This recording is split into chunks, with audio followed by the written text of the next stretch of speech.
that's my next one. There's our light. Hey, we found our light. How's everybody doing? Good. All right. Hi, I'm Doug Griffiths. I'm one of your theater teachers here at HHS. And I'm Ms. Camillus Brown, Ms. KB. And we are so happy that you have joined us today for our fourth and final performance of Pride and Prejudice. We thank you for coming and supporting your loved ones and your community. If you don't know anybody here, you just came out of the excitement of your heart to see this great theater production. We are happy to have you. All right. But before I get to business, I'm just going to say this. It's the only time I say this. This is one of my favorite days of the year. Not because it's the last show, but because it's strike day, which means that we're going to take all this stuff down, which is, as an old tech hand, I love to put power tools in students' hands and watch them tear them up. It's literally my favorite day of the year. Cannot wait. So, as KB said, we definitely appreciate your support. If you're interested in supporting us financially, you can look at the back of your program. There's a list of a bunch of people that have been helping out with our program over the past year. And we'd love to have your name on here as well. There is a QR code that's here that will get you to our vertical raise program. Special note, today is the last day of vertical raise. So if you want to contribute, do that at intermission. If you like the first half of this show, you pull this out, you scan it, give us $5, and you'll be happy with yourself. You'll go home and you won't feel any regrets. Trust me. If it says 500 by accident, good. No, I say it every time. It costs $25 for a can of paint. There are 8 cans of paint on this stage right now, maybe more. So that means that if you gave us $25, you're getting us that much closer to being able to do this so that we can put really cool costumes on our kids, put really cool lights in the air, and maybe fix some microphones as we're going along as well. I also, on this last day, I want to thank all the parents who volunteer their time, grandparents. You know who you are. We don't have your name in the program specifically, but we just thank you. Raise your hand. We can't see you very well because of the lights, but you guys can probably see each other.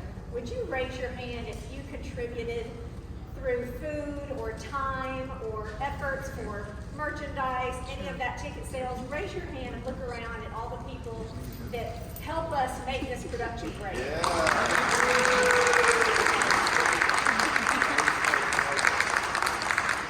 You probably will see a large concentration down here in the front row of all our senior families. We want to say a special thanks to you guys for being a part of our journey. I know we've got one more show together, one more big show together, but you guys have made it special, and your children have made it special for us. We also want to tell you about our upcoming performances. Our big musical next semester is Matilda, so we hope you will come and see that. In a week and a half, we're going to do a smaller production. It is student-directed one-act plays, and our evening is called Anthologies. We've got 3 shows for you, student performed and directed. So please come if you would like to. It'll be 7 o'clock Thursday night for free. For free. All right. There's a 15-minute intermission. There are food concessions down there. There is merchandise that is for sale and for order out in the lobby. Bathrooms are out there. In the unlikely event of emergency, follow me. I'm going out behind one of those doors. Other than that, let's have a great last show together. Thank you for coming.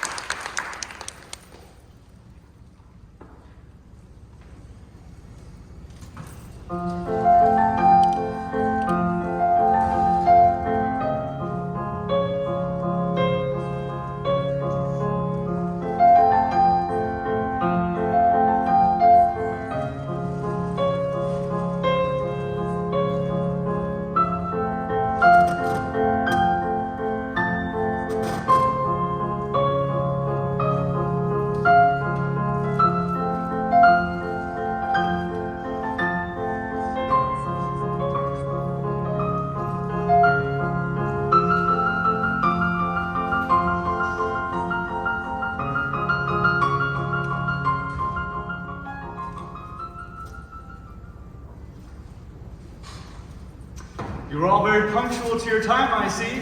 Very glad indeed. Delighted to have the pleasure of receiving you here at Longbourn, of the Bennetts of Longbourn, eh? Pray, allow me to make you acquainted with my daughters. Come along, Jane. Miss Jane Bennett. The eldest, though I cannot see why she must always have the chair nearest the window. Hush, Lydia. Mary, for goodness sake. The next, Elizabeth. Though Captain Tally of the regiment expressed her to be the most critical young lady in all of Hertfordshire. And the only complete sentence I've ever heard her construct. Long. And book in hand as always, Mary. The proudest. Pride is a very common feeling, I believe. By all that I have ever read, I'm convinced it's very common indeed, and that there are very few of us do not cherish a feeling of self-complacency on the score of some quality, real or imaginary. And last but not Vanity least, and pride are different things. Though the words are often used synonymously, a person may be proud without being vain. I would like to now Pride leads more to our opinion of ourselves, vanity to what we should of others think of us. Well, yes, quite so. And the two youngest, of course, Kitty and Lydia. Are we only the youngest? Have we no other qualities? We are the best dancers with the prettiest hats. And sing most charmingly. Well, I do. Mr. Bennet, And Mrs. Bennett, to be sure.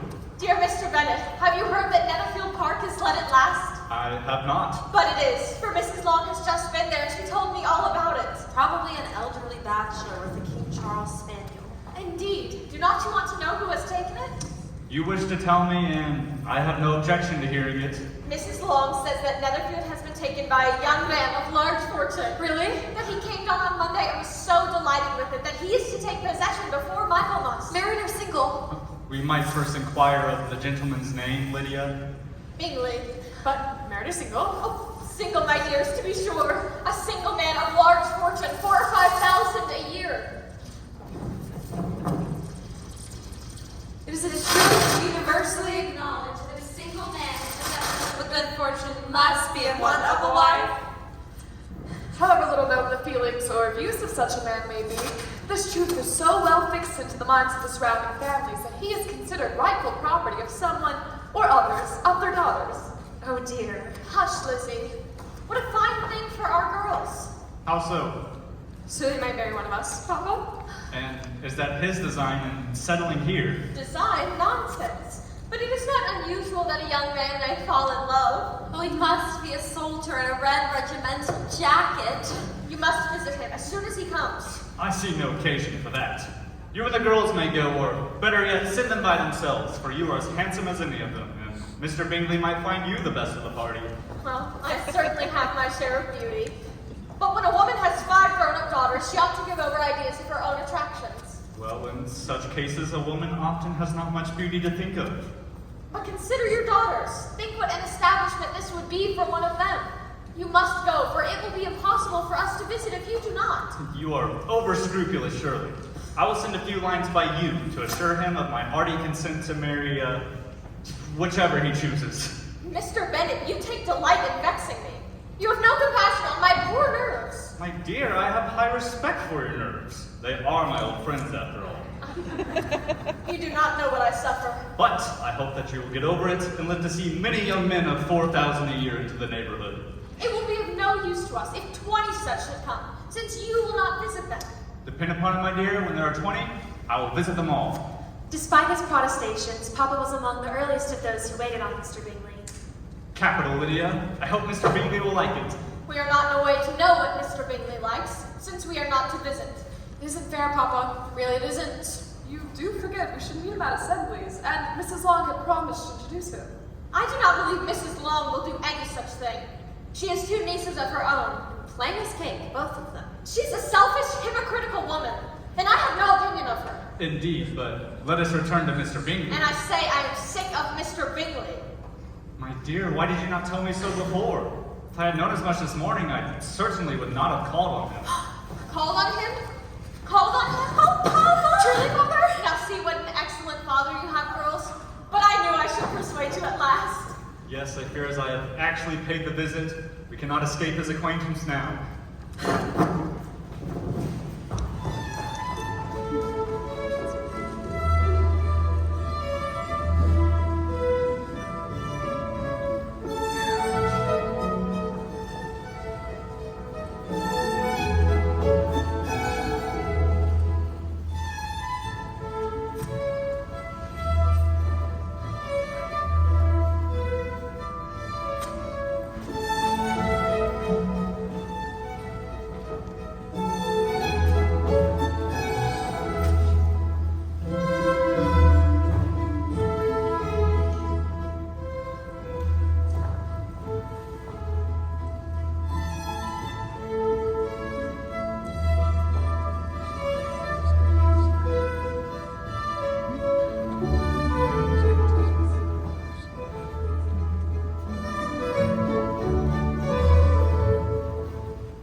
about in this stupid manner. You'd much better dance. You know how I detest it unless I am particularly acquainted with my partner. Your sister is engaged, and there is not another woman in the room whom it would not be a punishment to me to stand up with. I would not be so fastidious, as you are for a kingdom. I've never met with so many pleasant girls in my life, and several uncommonly pretty. Your partner, the eldest Miss Bennet, is the only handsome woman in the room. Indeed, the most beautiful creature I ever witnessed. But there is one of her sisters just there, whom I dare say is very agreeable. Why don't I ask my partner to introduce you? She is tolerable, but that is insufficient to tempt me. Pray return to Miss Bennet. You are wasting your time. My dear Mr. Bennet, we have a most excellent ball. Jane is so admired, and Mr. Bingley danced with her twice. Then the third he's heard to Miss King, the fourth with Maria Lucas, the fifth with Jane again, the If sixth. he had any compassion for me, he would not have danced half as much. He's just what a young man ought to be. Sensible, good-humored, lively. I never saw such happy manners. So much ease and such perfect good breeding. And he is handsome, which a young man should be if he possibly can. I can hardly explain to you the shocking rudeness of Mr. Darcy. And how wise not to try, my love. I was very much flattered by his asking me to date the second time. I did not expect such a compliment. Did not you? Compliments always take you by surprise, and we never. I can assure you Lizzie loses nothing by not suiting that Mr. Darcy's fancy, for he is a disagreeable, horrid man. But tall, my dear. Tolerably tall. You're a great deal too apt to like people in general. I swear, Jane, I've never heard you speak ill of a human being in my life. I would not wish to be hasty in censuring anyone. Your Mr. Darcy is so high and conceited that there is no enduring him. Lizzie not handsome enough to dance with. Oh, I quite detest the man. I always speak what I think. With your consent to be so honestly blind to the nonsense and follies of others. Miss Bennet, might you consider a stroll about the room?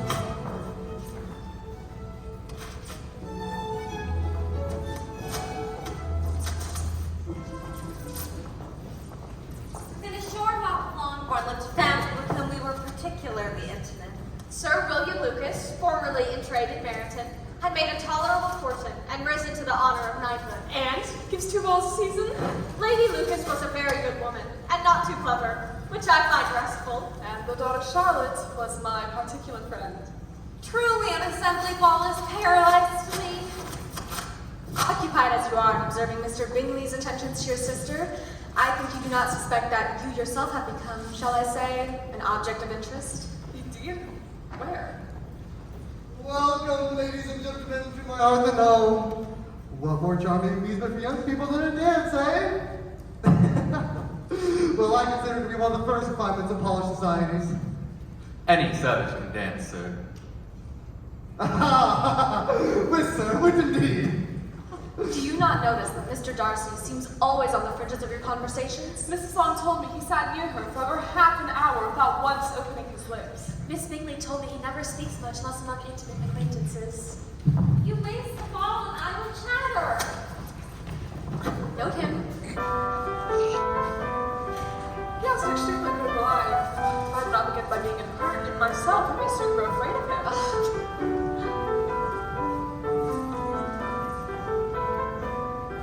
Did you not think, sir, that I expressed myself uncommonly well when I teased Colonel Forster for giving us a ball at Meryton? With great energy, but it is a subject that always makes a lady energetic. My dear Eliza, why are you not dancing? Mr. Darcy, surely you cannot refuse a dance with such a beauty before you. Indeed not, sir. I have the least intention of dancing. But I entreat you not to suppose I move this way in order to beg for a partner. Might I have the honor of your hand for the next, Miss Bennet?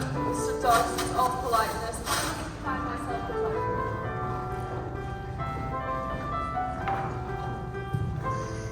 Miss Bingley, I can guess the subject of your reverie. I should imagine not. You are wondering how insupportable it would be to pass many evenings in such society, and indeed I'm quite of your opinion. La, I was for a gown with 12 ribbons and a double rosette. The noise, the nothingness, the insipidity, and yet the self-importance of all these people. What I would give to hear your strictures on them.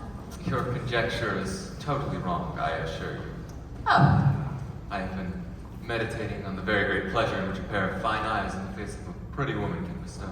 And pray, tell me what lady has the credit of inspiring such reflections. A Miss Elizabeth Bennet.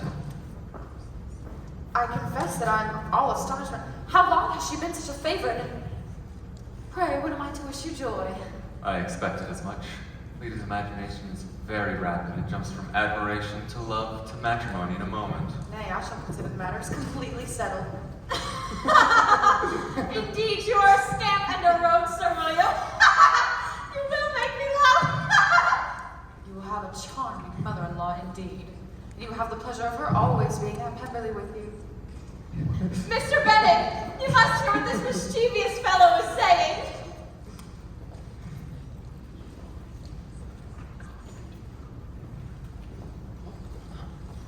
Miss Bennet, pray forgive the appearance of unwanted attention, but might I request this reel?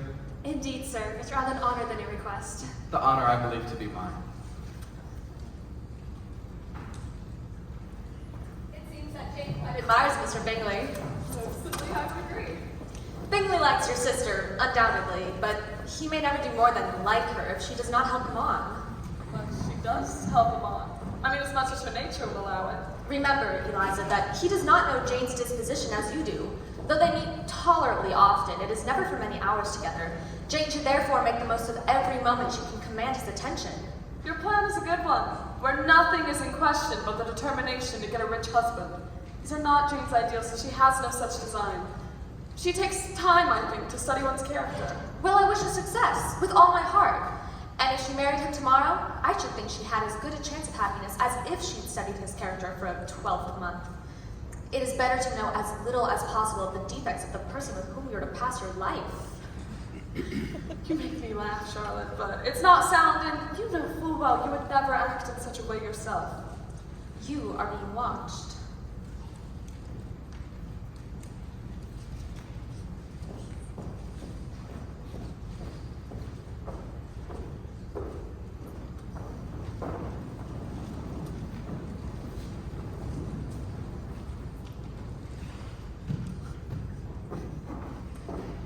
Back at Longbourn, Jane found herself in receipt of an invitation from.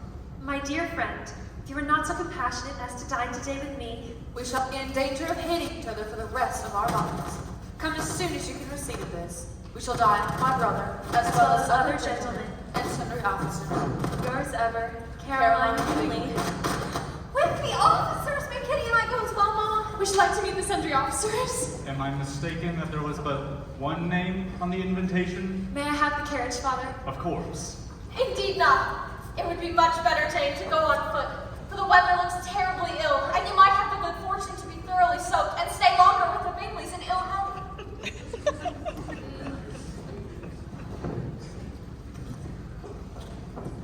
Soon enough, Mom's prayers had been answered.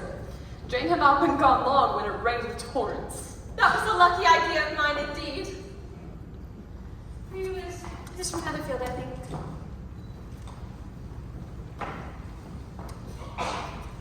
My dearest Lizzie, I find myself very unwell this morning, which I suppose is to be imputed to my getting wet there yesterday.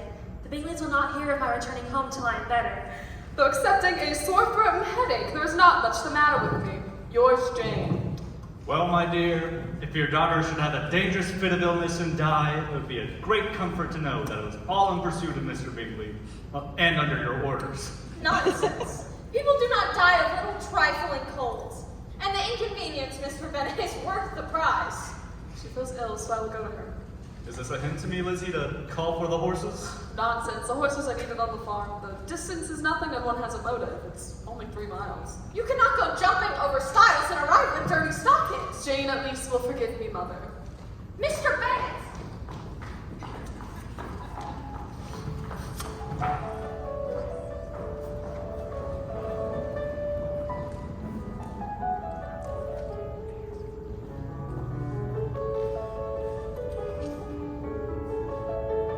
Miss Elizabeth! Miss Elizabeth. A pleasure to you. Pleasure, of course. You can imagine my sister's letter gave me some cause for concern. I wish I could answer that concern more favorably. Your sister slept ill, and though up, is not well enough to leave her room. I will take you to her.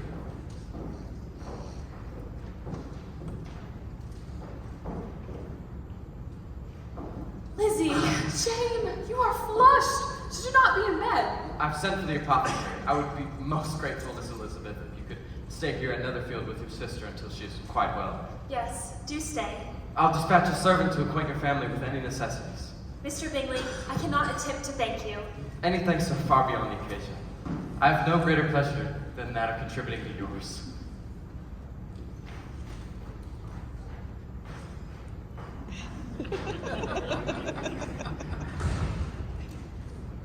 Well, He is most attentive. indeed he is. Must say you look quite drawn, Jane. Oh, I guess it serves you right for following enough of mother's advice. Lizzie, how did you get here? The horses were commandeered from the field, so I walked. Through the mud? Through the mud, yes. To walk 3 miles, or 4 miles, or even 5 miles, or whatever it was, up to her ankles in mud, and alone, completely alone. What could she mean by it? To me, it seems to show an abominable sort of conceited independence and a complete lack for decorum. It shows an affection for her sister that is very pleasing. I have an excessive regard for Jane Bennet, and I wish she were more well settled, but with such a father and such a mother and such low connections, I'm afraid there's no chance of it. Their uncle is an attorney in Meryton, and the other lives somewhere north of Cheapside.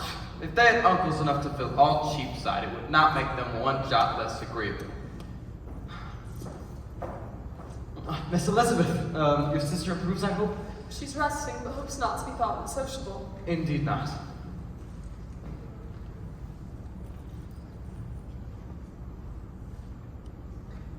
I find it singular and intriguing that you prefer reading to cards, Miss Bennet. Oh, Miss Elizabeth Bennet despises cards.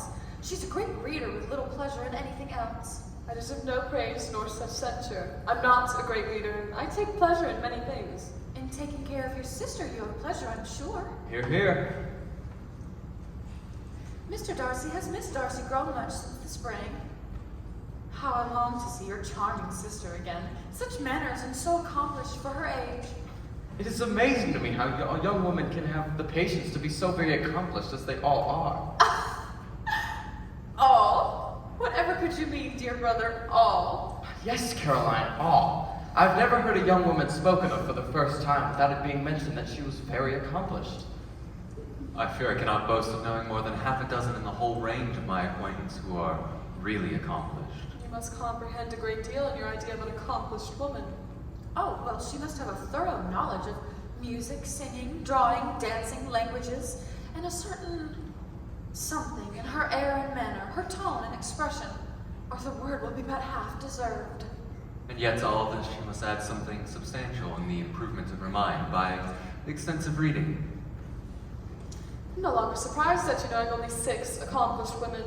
I no rather wonder of you knowing any. I say, sister, shall you take to the pianoforte and favor us with a lively Scotch air? Splendid. And perhaps Miss Bennet will then seize the opportunity to show us a fling. Simple seeming, but difficult in the execution.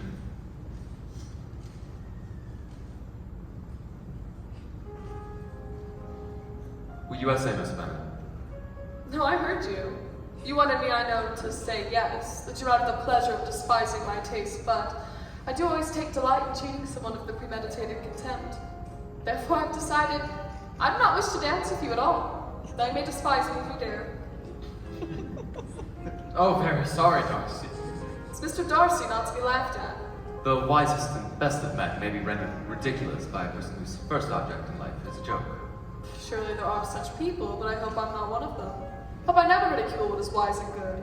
Follies and nonsense do divert me. I own and laugh at them when I can, but these I presume are precisely what you are without. That may not be possible for anybody, but it has been the study of my life to avoid such weaknesses which often expose a strong understanding to ridicule. Such as vanity and pride.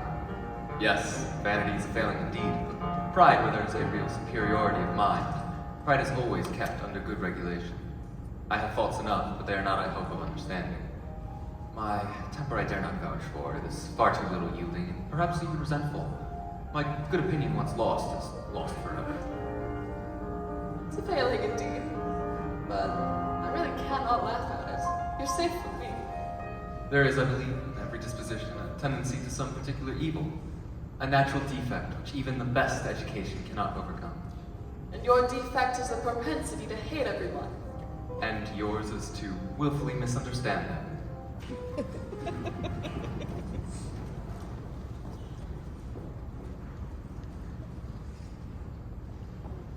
On Sunday, the carriage was sent, and Jane and Elizabeth returned home. Mama, I fear, was not very cordial to them. I cannot see for the life of me, Elizabeth, why you had to rush Jane home. I wasn't rushed, Mama. Well, I for one am gratified. Our evening conversation had lost much of its animation and almost all of its sense. Mr. Bennett. Oh, pooh. My dear, I hope you have ordered a good dinner today, for I have reason to expect in addition to our family party. Is it Mr. Bingley? Why, Jane, you never dropped a word of this sly thing. It is not Mr. Bingley. It is my cousin, Mr. Collins, who, when I am dead, may turn you all out of this house as soon as he pleases. Why, Papa? It is the entail, Kitty. The entail of which I often remind you. The inheritance of my property is limited to male heirs, and I, having produced none, my cousin, Mr. Collins, is the legal recipient. Now, Pray, do not talk of that odious man in this odious legality. It is monstrous that your estate should be entailed away from your own children. Mr. Collins was punctual to his time.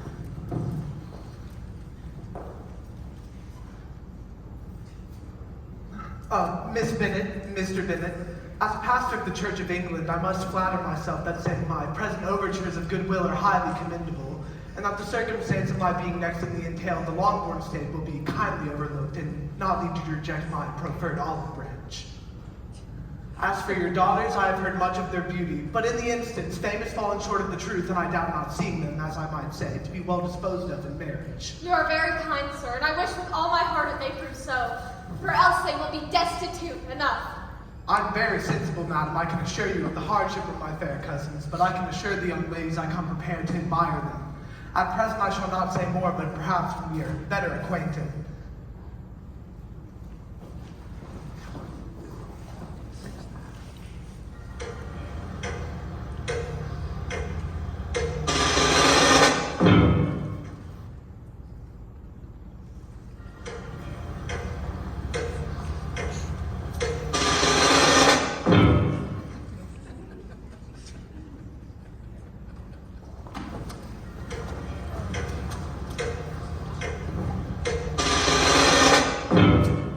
Thus, in conclusion, I must say that having a good house and good living as a clergyman, I intend to marry. And, in reconciliation with your family, I propose in choosing one of your daughters.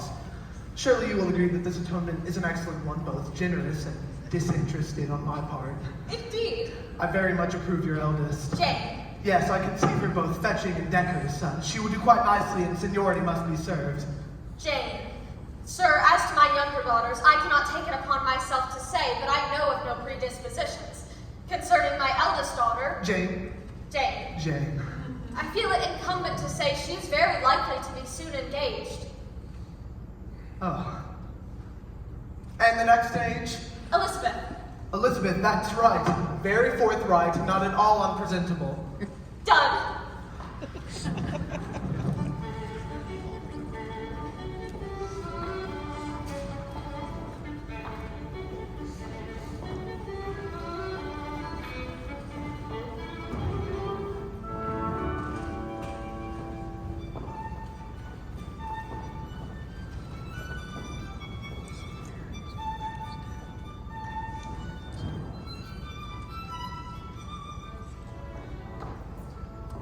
To escape Mr. Collins' lectures. On the high quality and moral fitness of the pastorate of the Church of England. Papa suggested a stroll to Meryton. For I suppose him better fitted a walker than a talker. Indeed. One must first learn that the highest laws for the governance of a Christian duty. And no sooner had I arrived at the regimental trumpetry than all three ensigns bowed all at once. And discovered from within, not from without. And all three asked me to walk out with them. That no man can become a serviceable servant solely based on obedience to written edicts and through the principles elucidated. La, said I. I'm but one young lady, as you can plainly. And we soon espied Oh, you who? a newly arrived officer of the regiment, You who? of a most gentlemanlike appearance, who was introduced to us. As an officer already of our acquaintance. Mr. Wickham. His appearance was greatly in his favor. He had all the best parts of beauty. Fine countenance, Good figure. and a very pleasing address. How do you do? This is lucky chance indeed. The Bennets are spoken of often at the officers' table. All of it, always approbation. Miss Catherine and Miss Lydia, am I correct? Wrong way round? Quite topsy-turvy. Profoundly sorry. And I hope to be correct in addressing you as Miss Elizabeth Bennet. I am, yes. I solicit your further acquaintance, Miss Bennet. Our society is not extensive, sir. I venture we will meet again. We were talking oh so very agreeably when the sound of horses drew notice. Mr. Bingley and Darcy came riding by. Mr. Wickham had hardly touched his hat, Mr. Darcy had hardly deigned to return. What could be the meaning of it? Before walking on, we naturally enjoined Mr. Wickham to pay us a visit. Oh, with great pleasure indeed. I fear we poor souls of the army lack greatly in feminine instruction. Miss Elizabeth. Mr. Wickham. Law, but our sister has made a conquest! Lydia!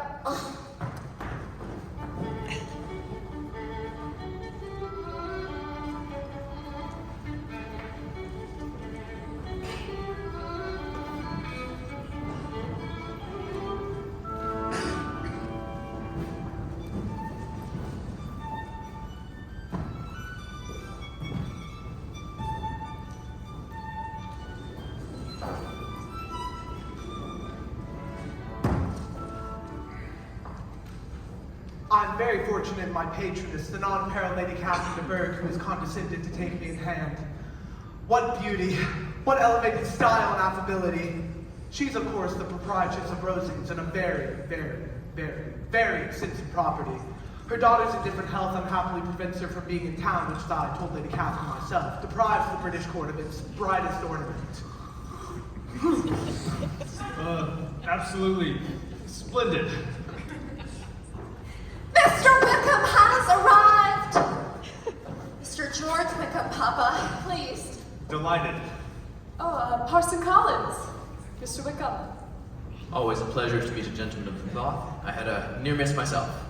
As Mr. Collins once again held forth, I more than once observed to Lady Catherine that her charming daughter seemed born to be a duchess, and that the highest rank, instead of giving her consequence, would be greatly adorned by her.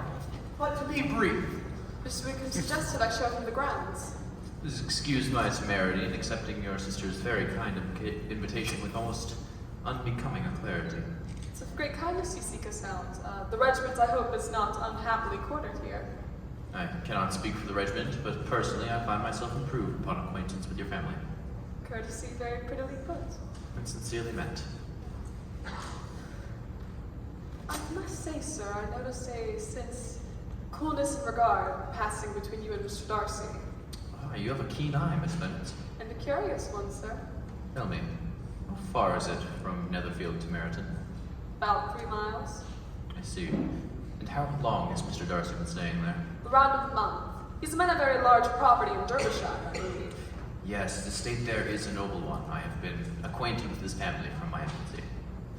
Take him to be quite a disagreeable man. May I express surprise? Really? He's not liked at all in Hertfordshire. And the world must be blinded by his fortune and consequence and see him only as he chooses to be seen. Take him on even the slightest acquaintance to be a ill-tempered man. I fear I have considerable knowledge of him. You see, his father was excessively attached to me. I cannot do justice to his kindness. His son and I were born in the same parish, sharing all the same amusements. My father was his father's estate manager. Now, the elder Mr. Darcy knew the church ought to be my profession and promised the family parish when it came available, or if not, there was a voluntary promise to provide for me, both of which were reprimanded by the younger Darcy upon his father's death. On what grounds? Had the elder Mr. Darcy liked me less, his son may have borne with me better, but his father's uncommon attachment to me, it irritated him. He had not the temper to bear the sort of competition in which we stood. In short, his behavior to me has been scandalous, but I will not say any more on the subject, as I could hardly trust myself to be fair to him now. I must say, I hadn't thought Mr. Darcy as bad as this. I believe all of his actions can be traced back to his considerable pride. But can such as abominable pride as his have ever done him good? Well, I must own him to be liberal, generous, assist his tenants, display hospitality, and relieve the poor. Family pride and filial pride have done this. But his father's preference for me has pricked that pride and made him my enemy. I must say, I am astonished at his intimacy with Mr. Bingley. Do you know him? Not at all. He's a sweet-tempered, amiable, charming man. He could not know what Mr. Darcy truly is. Mr. Darcy can please where he chooses. He does not want abilities. My belief is that he deserves to be publicly disgraced. Someday, somehow he will be, but it shall not be by my hand. Allow me to say, Miss Elizabeth, that the troubling aspect of our conversation has not made you a whit less delightful. Do you suppose the relationships which you have described will prevent your presence for the coming ball at Netherfield? I would fear discomfort for all involved, but make no mistake, I keenly feel the loss.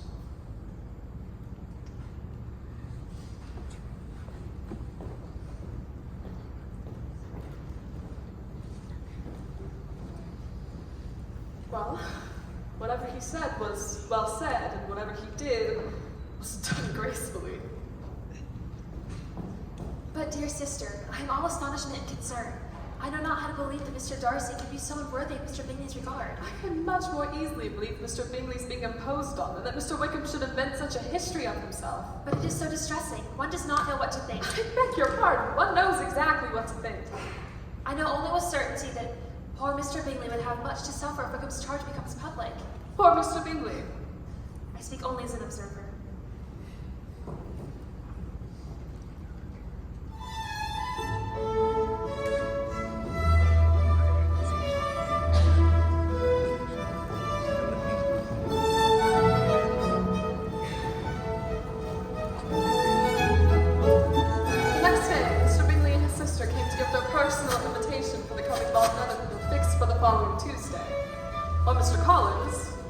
I am by no means of the opinion, I assure you, that a law of this kind, even by a young man of character, can have any sort of evil tendencies. And I am so far from objecting to dancing myself that I would like to take this opportunity, Miss Elizabeth Bennet, of having the first two with you especially. It struck me that I had been selected of my sisters as being worthy for being the mistress of Hunsford Parsonage. Among those assembled, Seeking the conquest of all that remained unsubdued in his heart.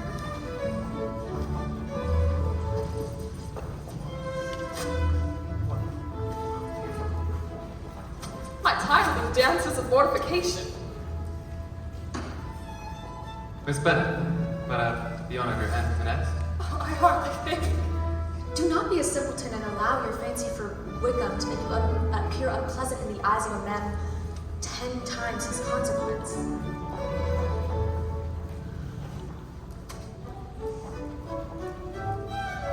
Well done.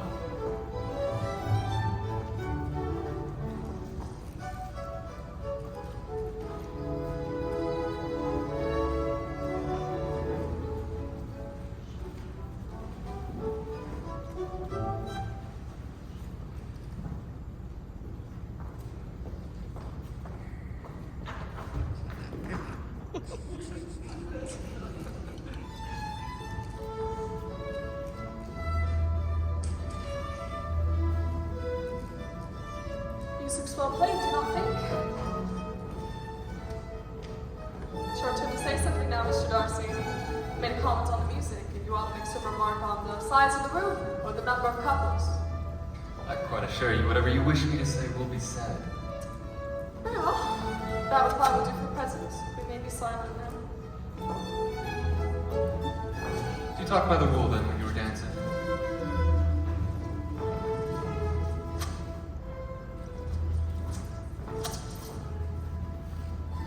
Always, Mr. Darcy, see the great similarity in the turn of our minds.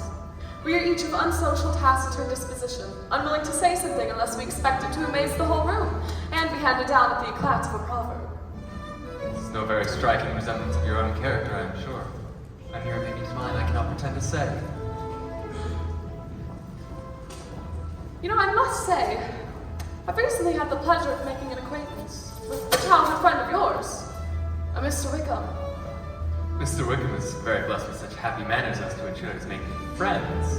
Whether he may be equally capable of retaining them is less so. He's been so unlucky as to lose your friendship, and in a manner which he's likely to suffer from all of his life. What things you have books, Miss Elizabeth? I think of books in a ballroom. My head is full of something else. I remember hearing you say, Mr. Darcy, that you hardly ever forgave, that your resentment once created was unappeasable.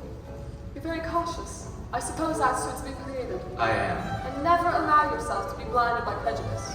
May I ask to what these questions tend? Merely to the illustration of your character, trying to make it out. And what is your success? I don't get on at all. I hear such different accounts to you as to puzzle me exceedingly. I can readily believe that accounts may vary greatly with regard to me, and I could wish, Miss Bennet, that you do not sketch my character at present, as there is reason to fear that the performance would reflect no credit on either. Mr. Darcy, you are, if I am not mistaken, the nephew of my patroness, Lady Catherine de Bourgh, who secured for me the living at Hunsford Parsonage. Thus allow me to observe that I equate the clerical office an equal point of dignity with the highest rank in the kingdom, provided that a proper humility at the same time is maintained. You have neglected your name, sir. Have I? You have. Mr. Collins, sir. Delighted. Excellent, most excellent. I have no reason, I assure you, to be at all dissatisfied with my reception. He treated me with the utmost civility, and upon the whole, I am pleased with him. Though he neglected his name. Did he? So, Miss Eliza, I hear you've been quite delighted with George Wickham. Oh, yes, your sister Jane has been speaking with me.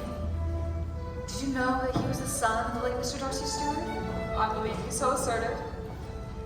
Let me recommend you, however, as a friend, not to give implicit confidence into all of his assertions. And as to Mr. Darcy's treating him ill, it is perfectly false. For on the contrary, Mr. Darcy has always been remarkably kind to him.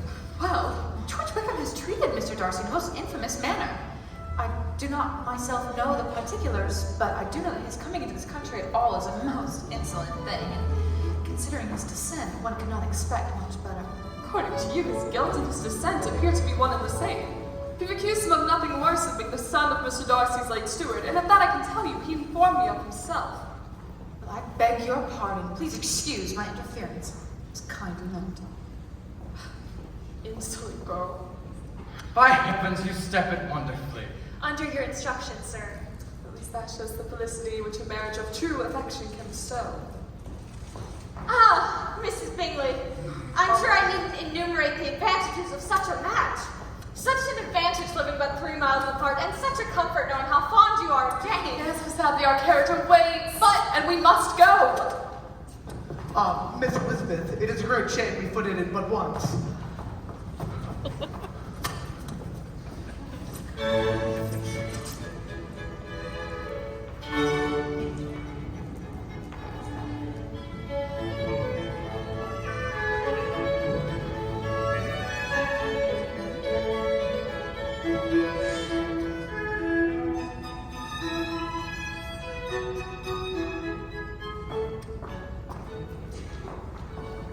When at last the guests and officers quitted the house, Mom was all the way home with preparations, carriages, new wedding clothes, and getting Jane settled in Netherfield all within 3 months. Oh, and Jane's marriage to Elizabeth as well. May I interest you, madam, in the matter of your penultimate eldest, Elizabeth, for I solicit the honor of a private audience with her in the course of this morning. What? Oh, yes, I see. Dear me, I see the drift. Private audience. Dear Mr. Collins, I am sure Lizzie will be very happy. I am sure she can have no objections. A private audience. Come, Kitty. I want you upstairs. Oh, dear madam, do not go. Not go. Mr. Collins must excuse me. He could have nothing to say that need not everyone here. In fact, I'm going away myself. Nonsense, Lizzie. I desire you will stay where you are. Lizzie, I insist upon your staying and hearing Mr. Collins. Stay. Your modesty is added to your other perfections, for my attentions have been too marked to be mistaken. But before I run away with my feelings, I shall enumerate my reasons for marrying. Firstly, to set the example of matrimony in my parish. Of course. Secondly, it adds greatly to a man's well-being. And thirdly, by particular advice and recommendation of my patroness, Lady Catherine de Bourgh, let her be an active, useful sort of person, able to make a small income go a long way, her very words. You may observe, fair cousin, that I do not reckon the notice of Lady Catherine the least of my advantages. Your wit and vivacity, I think, must be acceptable to her, especially when tempered with the silence her rank invariably excites. And fourth, as I am to inherit this estate after the death of your honored father, I feel bound to choosing one of his daughters so that the loss of them may be as little as possible. And now nothing remains for me but to assure you in the most animated language in the violence of my affection. As to fortune, I am indifferent, and as to dowry, I am well aware of your father's finances. But you can assure yourself that no ungenerous reproach shall ever pass my lips when we are married. Oh, no. No? I'm very honored by the manner of your proposals, but it is impossible for me to do anything than decline them. I see. It is usual with young ladies to at first reject the addresses of a man they secretly mean to accept. I do assure you I'm not one of those young ladies. You cannot make me happy, and I'm convinced I'm the last woman alive who would make you so. Were your friend Lady Catherine to know me, she would find me in every respect ill-qualified. Let this matter therefore be settled. Naturally, you can't be serious in your rejection of me. Good sense and financial necessity forbid it. It's your wish to increase my love by suspense, as is usual with the practices of elegant females. Mr. Collins, and not an elegant young female intending to plague you. I'm a rational creature, speaking from the truth in her heart. I will not have you. Can I speak plainer? You are uniformly charming. Dear Mr. Collins, allow me to be the first to congratulate you. She has begun delightfully with the refusal. Refusal?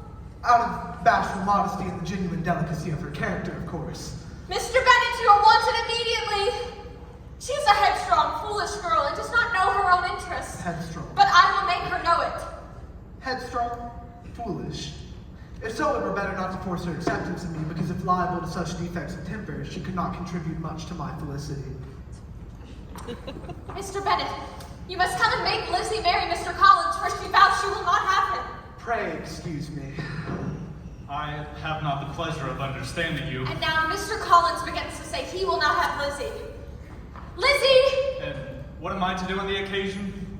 Why, tell her you insist upon her marrying him. Come here, child.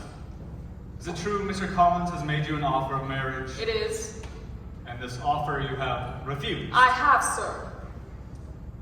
Well, an unhappy alternative is before you, Elizabeth. Your mother will never see you again if you do not marry Mr. Collins, and well, I will never see you again if you do. I tell you what, Miss Lizzie, go on in this way and you will never get a husband at all. And I am sure I do not know who is to maintain you when your father is dead. Oh, Mr. Collins. Please excuse me, but I wish to withdraw my pretensions to your daughter's favor. I have come to find that her high spirits may not find their best expression in the circumscribed life of the parsonage. If my behavior has in any way been reprehensible, I here beg leave to apologize. I am resigned, but I hope improved. Resignation is never so perfect as when the blessing denied begins to lose its value in our estimation. Good day. Well, Miss Lizzie, I shall simply say that I will never speak to you again, and you will find me as good as my word. I take no pleasure in talking to undutiful children.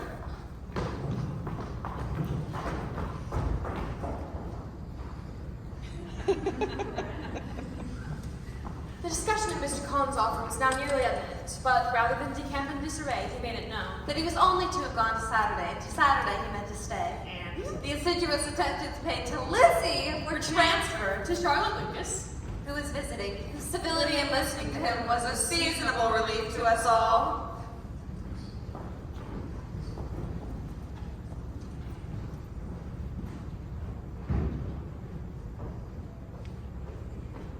Jane, this has come from Netherfield. From Netherfield.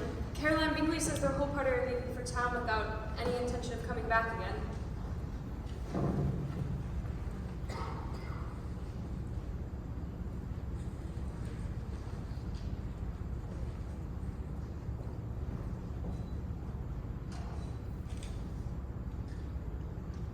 I do not pretend to regret anything I shall leave in Hertfordshire, except your society, my dearest friend. It is evident by this Mr. Bingley comes back no more this winter.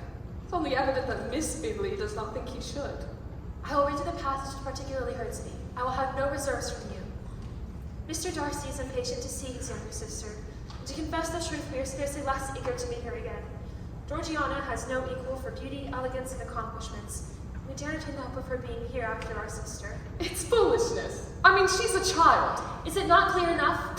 Does it not expressly declare that Caroline neither expects nor wishes me to be her sister, and is perfectly convinced her brother's indifference to me? Can there be any other opinion on this subject? Yes, there can, for mine is completely different. Will you hear it? Most willingly. It's this. Miss Bingley sees that her brother is in love with you and wishes him to marry Georgiana Darcy. I also further suspect his regard is further suppressed by his friend Mr. Darcy's interference. He watched you most narrowly as you danced. You must not criticize Lizzie. Perhaps I imagine Mr. Bingley's regard. Women fancy admiration means more than it does. And men take care that it should.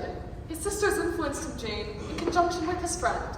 Surely she only wishes his happiness. She may wish many things besides his happiness, such as an increase in wealth, consequence, and great connection. No, Lizzie, I think no ill of him or his sister. Let me take it in the best light, the light which it may be understood. I have at least the comfort of knowing it was not more than an error of fancy on my side, and has done no harm to anyone but myself. Really, you are too good. You wish to think all of the world is respectable. The more I see of the world, the more I am dissatisfied with it, and every day confirms my belief in the inconsistency of human character. I've come to distrust either merit nor sense. You must not hinder your happiness on my behalf.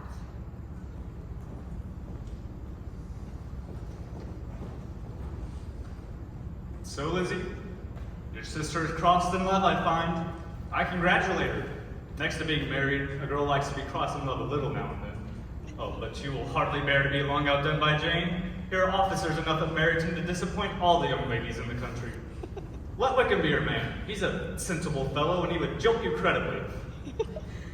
Thank you, sir, but a less agreeable man would suit me just fine. We must not all expect Jane's good fortune. Amazement! Within the very week, and with as short as time as Mr. Collins' long speeches would allow, all was settled between him and Charlotte Lucas by way of domestic arrangement. And Lizzie feels she accepted him solely on the basis of the pure and disinterested desire of an establishment. And as Mama said, hear not how that establishment was gained. It's unaccountable. Charlotte's marriage is in every way unaccountable. My dear Lizzie, you must not give way to such feelings as these. They will ruin your happiness.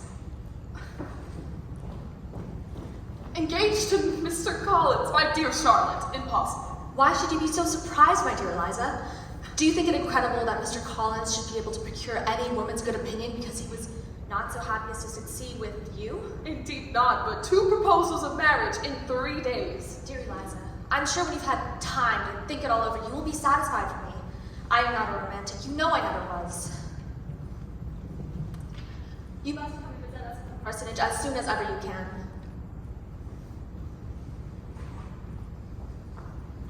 I tell you, Mr. Collins has been taken in. Worse, Elizabeth, I am sure, is the cause of all the mischief. I am sure not. I tell you, we are in a pitiable state. Because of the entail, Charlotte Lucas will be mistress of this house, and I will be forced to make way for her and live to see her take my place in it. My dear, let us hope for better things. Let us flatter ourselves that I may be the survivor. In our room, Mr. Wickham's society was of material service, and his betrayal by Mr. Darcy was general knowledge. We all agreed that Mr. Darcy was the worst of men. The next day, my mother's brother and his wife arrived. Mr. Gardiner was a sensible, gentlemanlike man, and Miss Gardiner, as always, lived in the premises by the distributing of gifts, describing the newest fashion trends, and, of course, the giving of sage advice. A young man such as you describes Mr. Bingley so easily falls in love with a pretty girl for a few weeks and just easily forgets her. As for Mr. Wickham, he mentioned far too frequently, I would have you be on your guard. He will not be in love with me if I can help it. Do not involve yourself in an affection in which the want of fortune is very imprudent.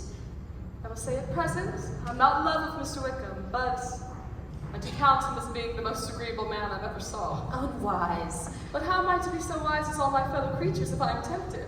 Or how am I to know it would be unwise to resist? All I can promise you, therefore, is not to be in a hurry. I say no more. I shall take Jane with me to London. Poor girl, a change of scenery might be of service. It should have been you, Elizabeth. You would have laughed yourself out of it sooner. I understand you were to visit the Collins in a newly married state. You must come visit me as well.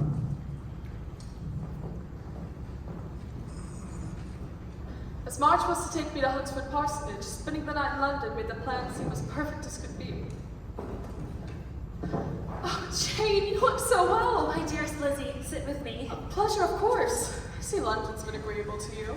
I confess myself to have been entirely deceived in Miss Bingley's regard for me. She's barely visited me here in London, and when she did, it was very evident that she had no pleasure in it. In fact, she seemed to come to convince me of her brother's interest in Miss Darcy. All gentlemen are held in my lowest repute. It is said that Mr. Wickham's now the admirer of a certain Miss King. Oh, Whose most remarkable charm, I might add, seems to be the acquisition of family mortality of £10,000, and is at least indelicate to direct his attention towards her so soon after this event. Elizabeth, you're pale. Are you ill? a man in such distressed circumstances as his need not the time for the elegant decorums which others might observe. If she does not disagree to it, why should we? Her not disagreeing to it does not justify him.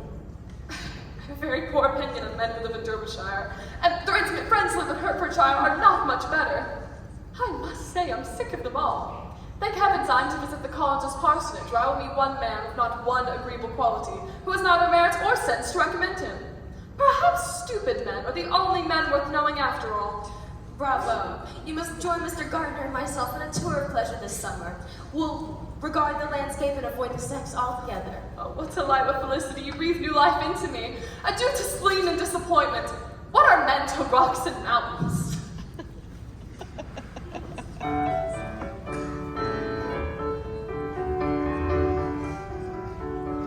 Every object of the next day's journey was new and exciting. The chase comfortable, the weather delightful, and all conspired for the pleasure of the traveler. At length the parsonage was large, and Mr. Collins and Charlotte appeared at the gate. My dearest Eliza, you are welcome and welcome again. Come in immediately. You must be wearied and jostled. I have news of Lady Catherine's delicate consideration and civility in inviting us to dine at Rosings the next night but one. Do not be concerned about your apparel, fair cousin. I do not think that Lady Catherine will think less of you for being someone simply dressed. The dinner was exceedingly handsome, with each article of plate and servant which Mr. Collins had elaborately described. You must not be surprised that Mr. Darcy will be in attendance, bringing with him a Colonel Fitzwilliam, the younger son of his uncle. It is my pleasure to introduce the Right Honorable Lady Catherine de Bourgh, my esteemed patroness whose wit, affability, and condescension all make her the admired ornament of... Yes, yes. Quite so.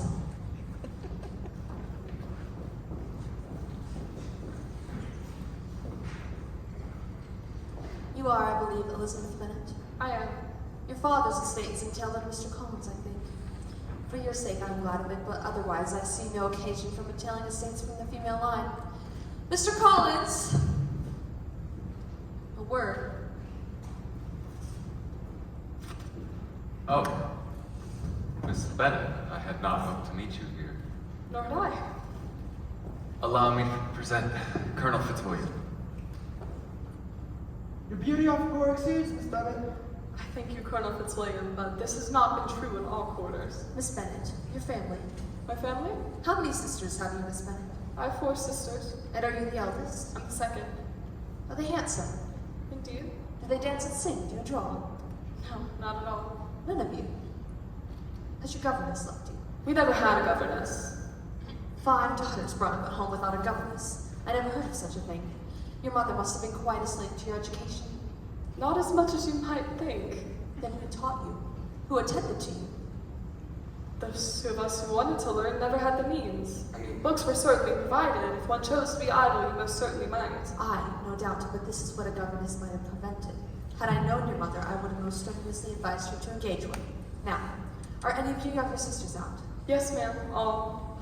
All 5 all at once. The younger ones out before the eldest are married. Really, ma'am, I do find it unfair that the younger sister should miss out on their share of society simply because the eldest has not the means or inclination to be married young. Oh my word. You give your opinion very decidedly for so young a person. Pray, what is your age? 3 younger sisters grown up, your ladyship could hardly expect me to own it. What is that you were saying, Fitzwilliam? What are you telling Miss Bennet? We're speaking of music, madam. What music? Then pray, speak aloud. I'm reminding Miss Bennet of her earlier promise to favor us at the pianoforte. Yes, pray excuse me. I fear you will not find me a great proficient.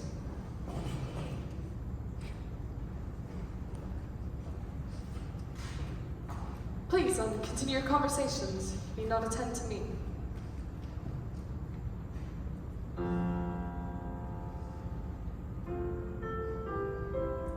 I often tell young ladies that no excellence in music is to be acquired without constant practice. You need to frighten me, Mr. Darcy. My courage rises with your every attempt to intimidate me. You could not really believe me to entertain any design of alarming you. I've had the pleasure of your acquaintance long enough to know that you find great enjoyment in occasionally professing opinions which are not in fact your own. Your cousin will paint a pretty notion of me and teach you not to believe a word I say. Take care, sir, for you are saying such things which might provoke your relations to hear. Pray, let me hear what you accuse him of. I should like to know how such a paragon lands among strangers. Very well. But prepare for something truly dreadful. The first time I ever meeting your cousin was at a ball, and he refused to dance. More than one young lady was sitting down in want of a partner. I had not at the time the honor of knowing any lady in the assembly, and I am ill qualified to recommend myself to strangers. Try asking why a young man of good sense and education is ill qualified to recommend himself to strangers. I have not the talent of conversing easily with those I have never seen before. Thankfully for all present, that's not the case here.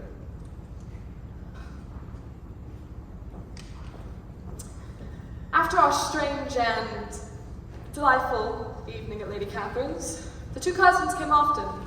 Colonel Fitzwilliam came, I'm sure, to indulge in Charlotte's and my society, but why Mr. Darcy came so often was harder to understand. If you would not laugh at me to scorn, Eliza, I might suggest his being partial to you. Please, the man seldom sits there 10 minutes without meeting my eyes or opening his lips. But he often looks at you quite appraisingly when your look is engaged elsewhere. Stuff. I'm going for a ramble in the park. Miss Bennet. Colonel Fitzwilliam, I didn't know you walked this path. Are you to be going much further? No, I should have turned in a moment. Do you certainly leave for Kent on Saturday? Yes. If Darcy does not put it off again. I say, I don't think I know anyone who enjoys doing what he likes more than Mr. Darcy. But so we all do. He just has better means of having it than many others. And of course I'm at his disposal. I'm sure he brought you down to have you at his disposal. Wonder he does not marry to secure lasting convenience of that kind, but I do suppose his sister, since she is under his sole care, certainly does for present. In fact, I'm joined with him in the care of Miss Darcy. Indeed? I say, young women of her age can be sometimes more difficult to manage, and if she is true Darcy spirit, she may also enjoy doing what she likes. Indeed, she is one of the most tractable creatures, and a great favorite of Miss Bingley. I have heard you say you know her. A little. Mr. Darcy takes a prodigious care of Mr. Bingley. From something Darcy said, I do believe Bingley is very much indebted to her. It's a circumstance which he, of course, could not wish to be generally known, for if we go around to the lady's family, it'd be an unpleasant thing. You could, of course, depend on me not mentioning it. He told me merely that he had congratulated himself on having recently saved a friend from the inconveniences of a most imprudent marriage.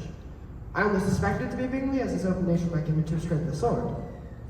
Please pardon me, but I do not see what right Mr. Darcy has of deciding a friend's inclination. There were some strong objections to the lady's family. One was a country attorney, and another with a sort of mercantile background, and perhaps an unsuitable mother. But this is all conjecture. Good day to you, Miss Bennet.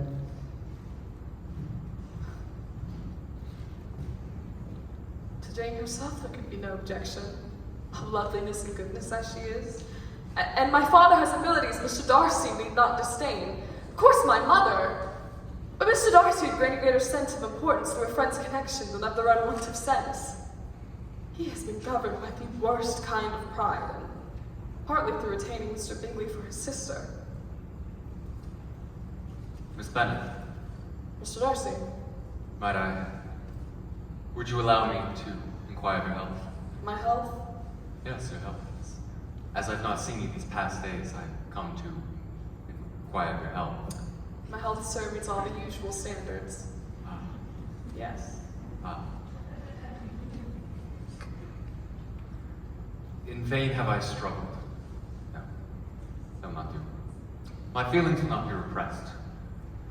You must allow me to tell you how ardently I admire and love you. I see I dismay you.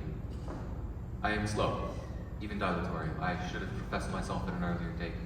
There were, of course, the family obstacles, which judgment always opposed inclination. The general sense of your social inferiority, of it being a degradation of the line. I could not forget my responsibility to an estate, a way of life, a pride of place, which, given your circumstances, might disinclude you. And thus the very ardency I described took place against my very will and reason, or even in opposition to my character and inclination. The very strength of my attachment has made it impossible for me to conquer my feelings.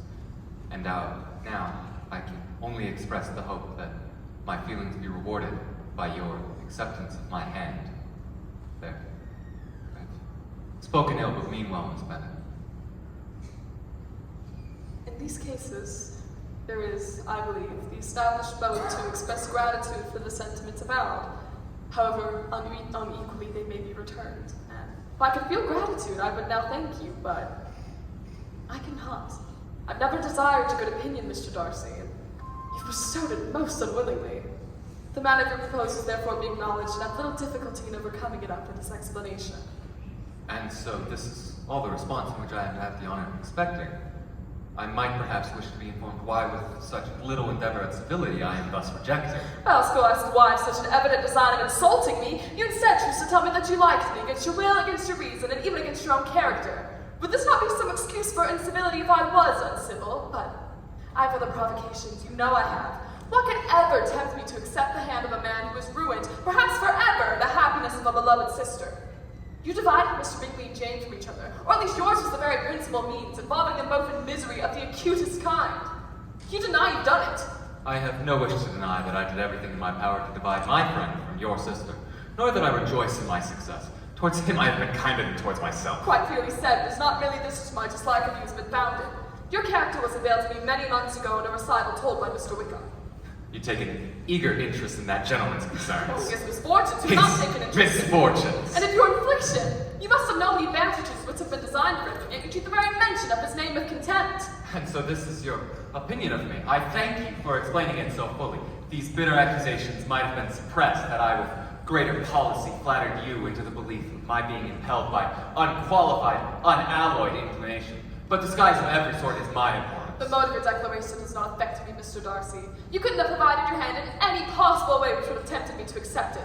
From the very beginning, your selfish arrogance and disdain for others have built an immovable dislike. You, sir, are the last man I could ever be prevailed on to marry. You've said quite enough, madam. I perfectly comprehend your feelings. Forgive me for having taken up so much of your time, and please accept my best wishes for your health and happiness.